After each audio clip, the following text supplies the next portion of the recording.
Hello, Canada, and the world at large. This is Lane from Canada. Bugs are gross. There's no way to candy coat that. There is no such thing as a cute bug, and that's coming from a guy who literally had a magical experience yesterday wherein a colorful butterfly fluttered through my open truck window and landed on my face. And then he just sat there. I think there are actual phone filters girls use to achieve the same effect, and all of their girlfriends coo like doves when they post it to Instagram, but I was unmoved, because bugs are gross. So when you take an itty bitty little bug and make it big, you can pretty easily get a decent monster movie out of it. Now, decent monster movies with giant bugs are a dime a dozen. Getting a truly great monster movie with giant bugs is a whole nother ball of wax, as I can probably count on one hand the giant bug movies that I really liked. 27 years later, I'm still trying to decide if Starship Troopers should be allowed on that hand, and you get to see Dina Mayer's boobs in that one, for crying out loud. But the undisputed first movie on that one hand, which I guess would be the one I count on my thumb, is the same movie that Kevin Bacon was pretty sure would tank his career forever. Welcome to Before Movies Sucked, and this is Tremors. Valentine McKee and Earl Bass are local handymen who survive by taking odd jobs for the citizens of Perfection, Nevada, a tiny desert burg whose populace is barely broken into the double digits, but is somehow designated a city as per the welcome sign. They frequently dream of leaving to seek their fortunes in the magical emerald city of Bixby, but lack the ambition and planning to finally make the move. After finishing a job building a barbed wire fence, Val is eager to meet a new grad student named Rhonda who's been assigned to conduct seismic research in Perfection for the summer. They introduce themselves to her and she tells them about strange readings that her seismographs have been picking up, but Val is only disappointed to realize that the university did not send a stereotypical hot blonde. An explosive rupture of a septic pump finally pushes Val and Earl over the edge, and they decide to leave Perfection for good. They load up the truck and attempt to hit the road to Bixby, but are repeatedly prevented from leaving by a number of shocking deaths on the outskirts of town. These include the town drunk, a local farmer, the town doctor and his wife, and 2 road construction workers whose death triggers a rock slide, blocking the only traversable route out of Perfection Valley. After seeing the rock slide, Val and Earl's truck seems to get hung up on an embankment, and Val has to vigorously gun the engine to wrench the truck free. Returning to Perfection, they discover the severed remains of a slimy, snake-like creature that had attached itself to the truck axle, and realize that the unknown species must have been responsible for the deaths. Unable to use their vehicles to escape and get help, Val and Earl arm themselves and ride for Bixby on horseback. However, the horses are attacked en route by a Graboid, a massive subterranean worm with 3 snake-like tongues, which are used as snares to grab its prey from underground. That's how they get you. They're under the ground. Val and Earl flee on foot, but the Graboid easily outpaces them in the shallow soil. However, it eventually kills itself by pursuing them at full speed into a concrete retaining wall. Val and Earl triumphantly take credit for the kill. They are met by Rhonda, who begins studying the carcass of the bizarre creature. However, she quickly determines from her seismograph readings that there are at least 3 more Graboids in the area, and they seem to be heading directly for Perfection. Another Graboid with a severed tongue pursues them onto a range of boulders, and they realize that it is the same one that attempted to grab their truck earlier, but one of its tongues was torn off. The Graboid, who they nickname Stumpy, shows extreme patience for many hours, waiting for them to come down from the rocks. As the Graboids have no eyes, Rhonda realizes they must hunt their prey by tracking seismic vibrations from footfalls or other movements. They discuss the possible origins of the Graboids, and Val, who had previously been noted for only pursuing blonde bimbos, finds himself drawn to the brainy Rhonda. The next morning, after determining that the creatures cannot traverse rocky areas, our heroes are able to safely pole vault across the boulders until they reach Rhonda's truck. Stumpy assaults the vehicle, but they are able to escape him and flee back to Perfection. With the phone lines destroyed in the rock slide, the survivors determine that their only chance of escape is to get up an almost intraversable goat trail leading to a granite mountain range nearby, which the Graboids will be unable to follow them over. However, with Val and Earl's truck damaged in the attacks, they have no truck powerful enough to make the trip to the mountain pass. They seek shelter in the town buildings, but a Graboid is drawn to the vibrations of a freezer in Walter Chang's grocery store. Bursting through the floor, it devours Walter, forcing the others to take shelter on rooftops. Undeterred, the Graboids begin undermining the buildings to destabilize them, and even show enough intelligence to identify and disable vehicles. The only people who do not yet know the full truth about the Graboids are an anti-government survivalist couple named Bert and Heather Gummer, who have taken shelter in their fortified bunker a short distance from town. However, the vibrations from their basement attracts the attention of the Graboids from Perfection. I now welcome you into the presence of the most obvious "oh yeah, and then this happens" in the history of this channel. Oh yeah, and then this happens!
rec room, didn't you, you bastard?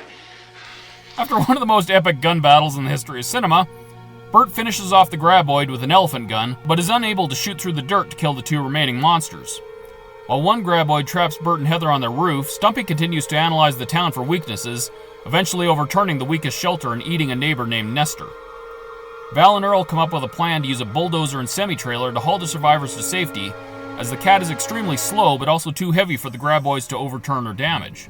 A rancher named Miguel distracts the Graboids with an unmanned riding mower, while Val makes a run for the dozer, barely evading one of the Graboids when the mower tips over and stalls. Rhonda creates a massive vibration by draining the town's water tower, drawing the attention of the Graboid long enough for Val to reach the cat.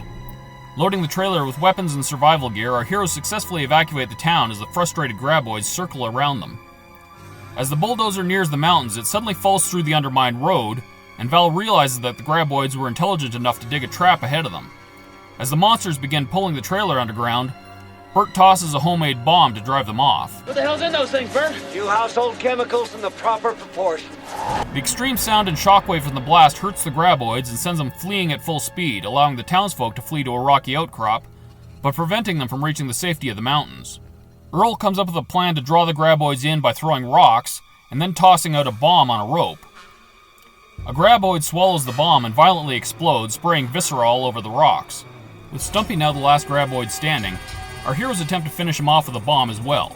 He seems to fall for the trick and swallows the bomb, but then spits it back out at them, causing a massive explosion that destroys all but one of the remaining bombs as the heroes scramble for cover. Val, Earl, and Rhonda are forced to dive off the rocks to escape the blast, and find themselves stranded in the open, standing motionless to avoid Stumpy's attention.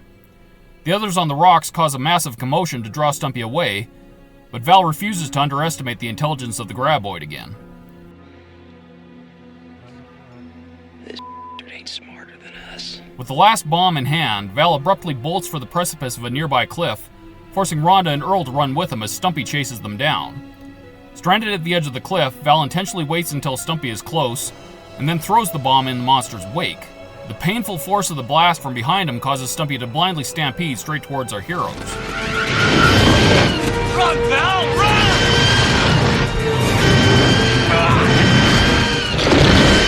Yeah! Can you fly, you sucker? Can you fly?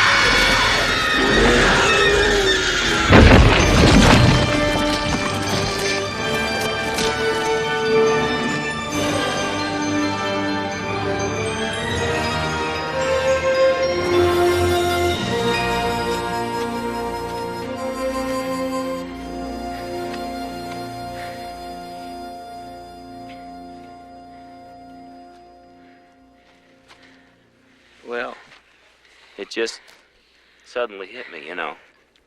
Stampede. Finally safe, the survivors return to perfection. Rhonda plans to begin researching the Graboids, while Earl irritably urges Val not to let her get away. Rhonda and Val awkwardly attempt to say goodbye to one another, but Val abruptly kisses her. We've talked a lot about lessons and legacy in this channel, and Tremors is a shining example. In recent years, we've seen a lot of reboots and remakes of various popular film franchises that sometimes make huge amounts of money in theaters. However, many of them also leave zero cultural impact, and fans end up just going back to rewatch the originals like they have already been doing for decades. Tremors is the opposite of that. It didn't do great in theaters, but almost immediately became a huge hit on television and home video, which inspired multiple direct-to-video sequels and television projects. None of them have been huge successes, but the Tremors series has been a constant presence with us for more than 30 years. It is probably the longest-running film franchise that has never once had a major box office success, and I'm oddly comforted by that. One of the things that I've always appreciated about Tremors is the surprisingly subtle setups and payoffs in the writing, which is a real credit to screenwriters S.S. Wilson and Brent Maddock. There's a recurring visual gag wherein Val and Earl only have one pack of cigarettes and one Zippo lighter between them, so whoever has the cigarettes will be searching his pockets for the lighter, while at the same time whoever has the lighter will be searching his pockets for the cigarettes. It may seem like just a throwaway joke that pokes fun at how strapped for cash they both are, but it comes back at the climax as Val and Earl lead Stumpy towards the cliff with the bomb, both of them frantically searching their pockets for the lighter. However, Rhonda realizes that Val handed her the lighter the first time he tried to fish for Stumpy with the bomb on a rope, so she is also forced to run after them so they can light off the fuse. Another slightly darker setup and payoff is a troubling sequence of events that seems to put the blame for Walter's death squarely on the shoulders of Val and Earl. Earlier in the movie, Walter's freezer sporadically begins to squeal and vibrate from a faulty bearing, and he asks if Val and Earl can check it out. Val begins to walk over to the freezer, but Earl stops him as he demands that they stick to their planned work schedule for the day. Because of this, the freezer acts up again at the worst possible time while they're hiding from the Graboids in Walter's store, and Walter gets eaten. Holding off on fixing the freezer was a perfectly innocent decision at the time, but it adds a few more dark comedy points to the movie. Monster movies are by far my favorite type of horror movie. I don't care about classic gray man aliens, I don't care about ghosts, and I definitely don't care about low-budget movies with a bunch of night vision Ring doorbell cam footage and demonic wraths coming out of a baby monitor. Monsters are the best. They're big, they're strong, they're epic to look at, they're the only acceptable form of motivationless evil in cinema, and a heroic character can blow them up with dynamite in the third act. Extra butter, please. The original Graboids are in my top 10 all-time monster designs, despite their lack of such discernible features as eyes, limbs, or torsos. They're basically giant grubs, and I absolutely love them. In a cinematic genre famous for slimy monstrosities, I especially like how the Graboids' skin and even their tongues look realistically dried out from tunneling through shallow sand and desert terrain. Of course, we still get some fun slime gushing out from the shattered bodies of the dead Graboids, because monster movie gonna monster movie. I also love that the movie intentionally avoids identifying the origin of the Graboids, leaving viewers free to choose from ancient subterranean cryptids, radiated mutations, extraterrestrial visitors, or whatever else they can imagine.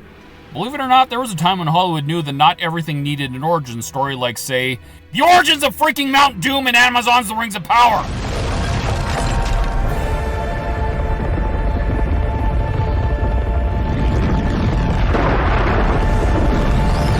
Now, I know CGI didn't magically come into existence in Jurassic Park, so I don't know what kind of digital effects were added to this movie 3 years prior, 1990, but it's safe to say that almost every shot of the Graboids was either a life-size practical effect, puppets, stop motion, or miniatures.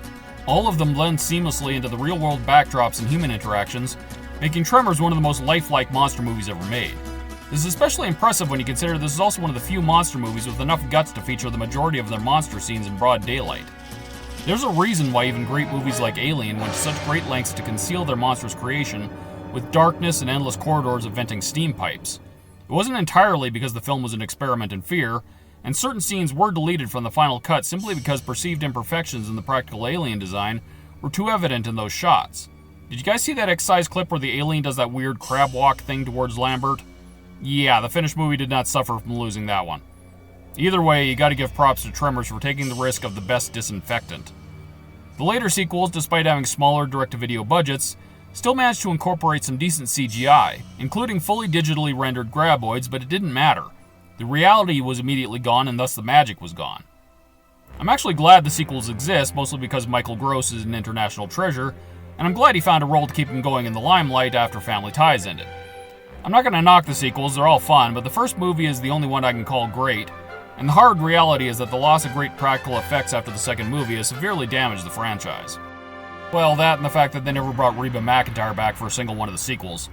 Seriously, who thought it was a good idea to build a franchise around Bert without Heather? As far as my headcanon is concerned, Bert and Heather defending the Rec Room was one of the all-time greatest scenes in monster movie history, right up there with Kong taking on 3 of his Statosaurus Rexes at once back in 2005. Reba wasn't great in Tremors, but that was her first acting role. I watched her sitcom. She developed decent comedic timing. Yes, I'm breaking my own no-shipping rule to ship Reba McEntire back together with Michael Gross for one more Tremors sequel. We can call it Tremors 8, the is back. Let's make it happen, fans. Obviously, Michael Gross's Burt Gummer became the face of the franchise throughout the sequels, but the rest of the cast from the original film cannot be overlooked. Most notably, Kevin Bacon and the late Fred Ward as Val and Earl are one of cinema's most underappreciated buddy combos. I can name a dozen pairs of real-life ball-busting best buds who are exactly like Val and Earl. The two actors do a great job of playing characters who you can fully believe made the decision to be best friends back in grade school, and stuck with it for the rest of their lives. I will also say that convincingly playing the role of a rugged country boy can be pretty difficult for any Hollywood actor whose name is not Sam Elliott. Kevin Bacon and Fred Ward seem born to play lovable rednecks. Bacon has famously confessed having a tearful meltdown in front of his wife after taking on the role of Valentine McKee, literally hitting his knees and screaming to the skies like the old man shouts at cloud meme from The Simpsons. He honestly thought that doing a cheesy movie about giant man-eating worms would sound the death knell of his acting career. Instead, I can't think of a single movie that personifies the greatness of Kevin Bacon more than Tremors, and they've literally made a world-famous party game based on how many movies the dude has been in. We also get a fun role from the great Victor Wong as grocery store owner Walter Chang. He gets some of the best moments in the movie, including being the one who comes up with the name Graboids, and immediately begins to grift off them by charging people for photos with Stumpy's severed tongue. Between this movie and Big Trouble in Little China, Wong establishes himself as one of the most underappreciated cinematic gems of the 80s and 90s. Old Chang, slick as snot, and I ain't lying. 15 lousy bucks. Man who plans ahead. The rest of the cast are an ensemble of lesser-known actors, but they gel wonderfully together as the populace of possibly the smallest town in America. I particularly like that none of the characters who die are depicted as being deserving of death, and are even briefly grieved for by the survivors. Now, I'm not saying that the movie accurately depicts the lifetime of therapy little Mindy would need after seeing several of her neighbors get swallowed alive by the American version of Mongolian death worms, but I still appreciate the humanizing touch of treating the characters as actual people. Time to get tangential! That simple humanization of side characters is actually one of several things that allows me to thoroughly enjoy Tremors. Most monster movies, even those with a comedic edge, have a very hard time creating monster action that doesn't come across as mean-spirited. Now, I'm not talking about a straight horror movie where the macabre is the entire point. I'm talking about movies like Tremors, Jurassic Park, Congo, and Five Nights at Freddy's, which I can best describe as the kind of scary that little kids love. A horror movie can be fun without polluting the souls of the innocent, and in the case of Tremors, a horror movie can be straight up joyful. I'm not the first person to point out that the kid-friendly horror genre exists, but I haven't heard a lot of people talk about how these movies often fail because the directors will take a risk-averse formula that ironically makes the end result even more mean-spirited when that is most likely what they were attempting to avoid.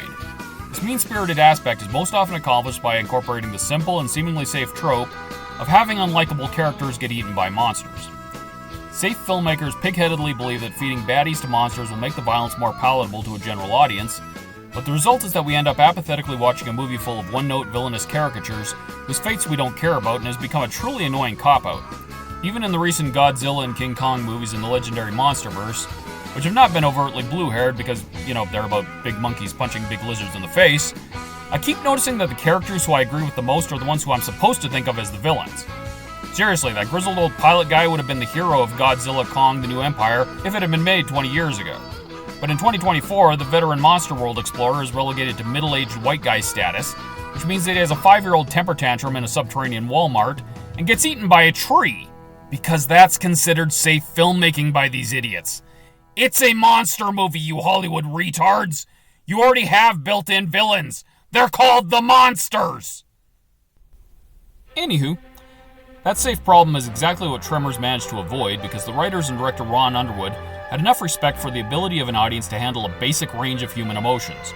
I'd rather feel that moment of sadness for a regular character who gets undeservedly eaten by a graboid than spend 2 hours with insufferable modern heroes with pronouns in their bios, or unbelievable motivationless villains who might as well be introduced in a tattoo parlor, having their fates literally printed across their foreheads within the first 5 minutes. Perfection Nevada never once caved to that easy trope or to countless others of the horror genre, and it's made all the better by score composer Ernest Truce, who brought us the most jubilant bluegrass theme ever to be featured in a horror movie. It all adds up to a fantastic story of regular redneck Joes who feel exactly like the citizenry of countless small towns we've all traveled through over the years, and we spend the entire movie sincerely wishing the best for them. Heck, they even had a pre-Jurassic Park Ariana Richards as Little Mindy. It's a unit system. Whatever happened to her? Well, actually, I know exactly what happened to her. She mostly left acting in her late teens and became a successful portrait and landscape artist, and I know this because I've followed her entire career, including her YouTube channel, because I've had a serious crush on her since Jurassic Park in 1993. Yes, I know she was only 12 at the time, but so was I. We're exactly the same age, shut up. Come on, I was 12. Could this movie be made today? Come on, honey, don't look so afraid. It's not gonna hurt you, I promise. Mindy, look up. Smile. 15 lousy bucks. I told you so. Man who plans ahead. I'll tell you one damn thing. Old Chang don't get his slick mitts on this for no measly 15 bucks. You got that right. Capitalism reigning supreme even in survival situations. That's a good thing.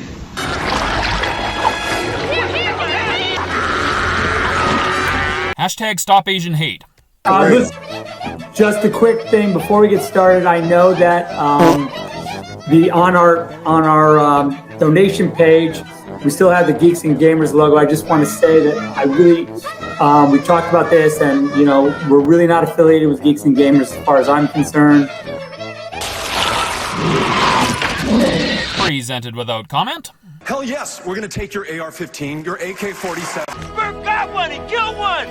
Way to go, dudes! Hooray! Killing evil animals because humans deserve to live. Put him on the endangered species list.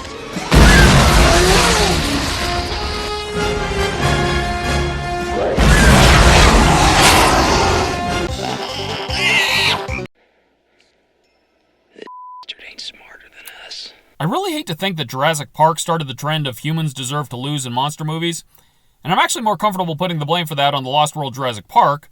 But even if that can be argued against, what can't be argued against is just about any character who expresses an opinion like this in a modern monster movie will die a more horrible than usual death, because modern monster movies aren't famous for their subtle depictions of irony, and modern screenwriters all work for Satan. I thought you guys were my friends. That is not cool. No, it's ironic. No, it's not ironic. Yeah, it must push itself along with these. You know, all of them pushing at once. That's why it moves so fast. According to Disney, Disney Pixar, Disney Marvel, Disney Star Wars, and Amazon's The Rings of Power, the only thing a woman ever needs to learn is that she was awesome all along, and the only thing she needs to learn after that is that a man has been holding her back from achieving her full potential of being awesome all along, and after that she is able to unlock the secret of her ultimate awesomeness that was inside her all along. I don't care if Rhonda single-handedly figures out more about the Graboids and how to defeat them than all the rest of the characters combined. She should have already known that! Conflicted. Hey, Rhonda, you ever heard of anything like this before? Hey, Rhonda, what's the name you call those things? Where did they come from? I don't know. You're a scientist, aren't you? Yeah, aren't you supposed to have a theory or something? Hey, Rhonda, what do you think it's trying to do now? Why do you keep asking me? Holy crap! Literally everyone in this town is straight up coronating Rhonda as the strong, independent, all-knowing Tessa Thompson King Valkyrie girl boss that she is, and she freaking abdicates the throne! What was the director thinking? Should have given it to Greta Gerwig. There felt something sparky about it. I vote for outer space. No way these are local boys. This line referring to a possible extraterrestrial origin for the Graboids is particularly infuriating to the blue-haired film critics on Rotten Tomatoes, because it reminds them that Disney Star Wars and Harvey Weinstein's former personal assistant Leslie Headland just put out Star Wars The Acolyte last week. Yes. And I should be gushing about how stunning and brave and gay and black and lesbian and body positive and female and emasculating and lore shattering and non-white it is right now, instead of reviewing a movie with 0 black people that was actually good 34 years ago. No more! Where the are your parents? Who are your parents? I'm gonna call Child Protective Services. It's time to stop! Yes, that one is a stretch, but it's okay to go out of your way to take a shit on a piece of shit when every paid shill in Hollywood access media is trying to convince you that their latest piece of shit deserves to have an over 90% critic score on Rotten Tomatoes, despite it also having the lowest audience score, highest dislike ratio, and the most abysmal viewing numbers in Star Wars history. Attack me. With all your strength. I intend to, believe me. Can we make this make sense? Can we make this make sense?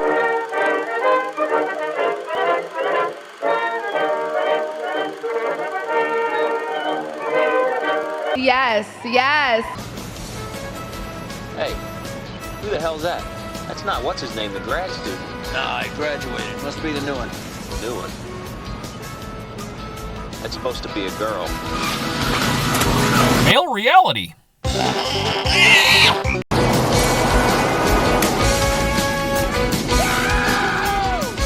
You will have long blonde hair, big green eyes, world-class breasts, ass that won't quit, and legs that go all the way up. Male reality overload. That one deserves a reprieve from the standard blue-haired response. Here's Sydney Sweeney expressing gratitude. So wonderful. Have a great day. Oh, I don't know. I can't believe it. No tracks, no sign, no spoor. think after eating all those sheep, they'd have to take a dump someplace. Bert's statement that a dangerous dumb animal would leave obvious scatological debris in its wake is one of the most ignorant, redneck, great white fragility hunter statements in this movie. There are plenty of dangerous dumb animals out there that poop all the time but are intelligent enough to conceal their actual debris. Get with the times, Family Ties! What? I wonder what's inside your butthole. I wonder what's inside your butthole. Maybe it's astronauts, maybe it's Anyway, should Christ tarry, I'll see you in the next video. Jesus loves you. Vote Lane for King of Canada. Always remember the sage wisdom of the late Walter Chang in the most dire of survival situations. Hey, Earl, here's some Swiss cheese and some bullets. Thanks, Walter. And let's make movies great again.